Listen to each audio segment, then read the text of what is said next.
بسم اللہ الرحمن الرحیم۔ السلام علیکم۔ آپ میرا یوٹیوب چینل دیکھ رہے ہیں۔ ہماری آج کی اس ویڈیو کا عنوان ہے خون کے دو بڑے موروثی امراض، تھیلیسیمیا اور ہیموفیلیا۔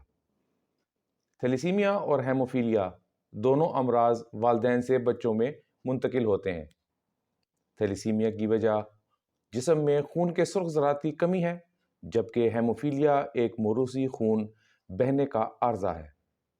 ہمارے ساتھ اس وقت موجود ہیں فرنٹیئر فاؤنڈیشن کے ایڈمنسٹریٹر ڈاکٹر فخر زمان، جن سے جانتے ہیں یہ امراض کیا ہیں اور وہ کون سی وجوہات ہیں جو ان کے پھیلاؤ کا سبب بن رہی ہیں۔ تھیلیسیمیا خون کا ایک موروثی مرض ہے جو کہ تھیلیسیمیا مائنر والدین کی طرف سے ان کے بچوں میں منتقل ہوتا ہے، اور تھیلیسیمیا میجر کے شکار بچے جو ہیں ان کی جو باڈی ہے وہ خود سے خون کے سرخ ذرات نہیں بنا سکتے، جس کی وجہ سے ان کو ہر 15 سے 20 دن کے بعد بلڈ ٹرانسفیوژن کی ضرورت ہوتی ہے۔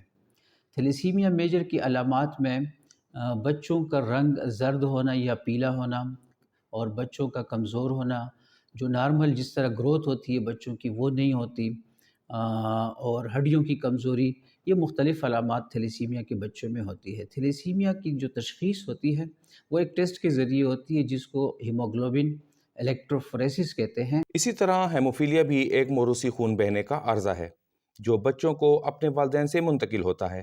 اس بیماری کا پتہ اس وقت چلا جب برطانیہ کی ملکہ وکٹوریہ کی اولاد یکے بعد دیگرے اس بیماری کی لپیٹ میں آنے لگی۔ اسے اس وقت شاہی بیماری بھی کہا جاتا تھا۔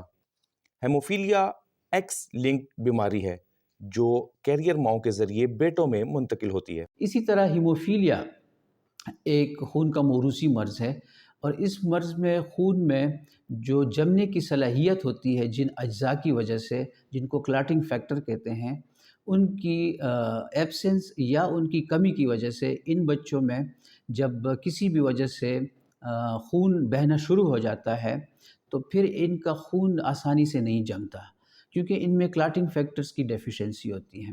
اور جو کامن کلاٹنگ فیکٹرز ہیں جن کی ڈیفیشنسی ہوتی ہے ہیموفیلیا میں، اس میں ایک فیکٹر 8 ہے اور ایک فیکٹر 9 ہے۔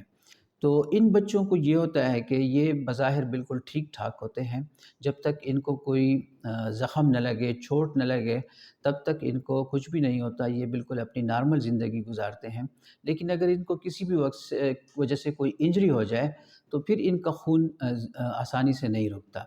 ان بچوں کا علاج جو ہے وہ دو طرح سے ہوتا ہے۔ ایک تو بذریعہ خون کا ایک جزو ہوتا ہے جس کو ہم پلازما کہتے ہیں یا ایف ایف پی کہتے ہیں، اس کی ٹرانسفیوژن ہوتی ہے۔ لیکن فرنٹیئر فاؤنڈیشن خیبر پختونخوا کا واحد ہیموفیلیا ٹریٹمنٹ سینٹر ہے، جس میں ہیموفیلیا پیشنٹس ویلفیئر سوسائٹی کے تعاون سے انتہائی مہنگے جو کلاٹنگ فیکٹر کے انجیکشن ہیں، جس کو فیکٹر 8 اور فیکٹر 9 کہتے ہیں، وہ یہاں پہ ہیموفیلیا کے مریضوں کو بالکل مفت فراہم کیے جاتے ہیں۔ امراض خون میں مبتلا بچوں کی زندگی کا دار و مدار چونکہ انتقال خون پر ہوتا ہے، جس کے لیے عطیات خون کیمپس لگائے جاتے ہیں، جبکہ لوگ ادارہ میں آ کر بھی رضاکارانہ طور پر خون عطیہ کرتے ہیں، جن میں بڑی تعداد طلبہ و طالبات کی ہے۔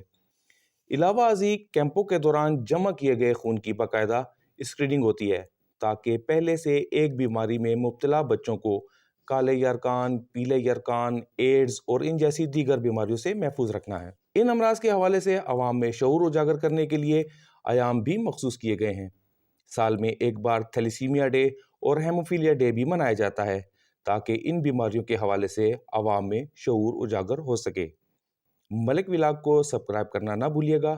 اگلی ویڈیو تک اللہ نگہبان۔